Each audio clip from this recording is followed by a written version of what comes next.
हामी चाहिँ टक्क योकामा जापान पुगिसकेर आज चाहिँ घुम्न निस्किसकेको छौँ। केटाहरू यतिजना छौँ हामी, प्रज्वल, सम्मान, दिपेशहरू है। ठाउँ चाहिँ मोबाइल छ क्या, रमाइलो टाइपको है।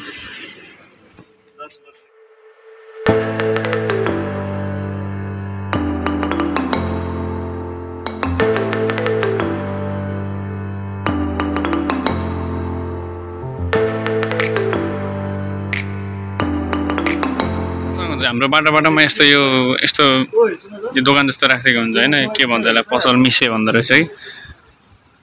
यहाँलाई सक्नुहुन्छ क्या यसलाई। कोका सबै कोका आइटमहरू रहेछ यो चाहिँ होइन, कोका कम्पनीले राखिदिएको रहेछ। 120मा यो पायो क्या जापानको। स्प्राइट पनि सबै प्रायः 120मा। 120मा यति झिन खायो चट्टै यहाँ चट्ट पैसा हाल्ने होइन, टक्क यो लक उयो गरिदिने, घुमाइदिने, टक्क खुल्छ, टक्क निकाल्ने, टक्क बोक्ने क्या। यस्तो जो सिस्टम चाहिँ हेर्न सक्नुहुन्छ। पुरानो छ फेरि एउटा यस्तो चाहिँ अर्को पनि छ छाना चाहिँ यहाँ। गाइज हाम्रो फर्स्ट डे मिनी भ्लगमा तपाईँहरूलाई चाहिँ यति नै भयो आजलाई होइन। लाइक सेयर सब्सक्राइब गरी जान चाहिँ नभुल्नु होला। यस्तै म daily new vlog new day लिएर आउने छु। यस्तै बाइ बाइ।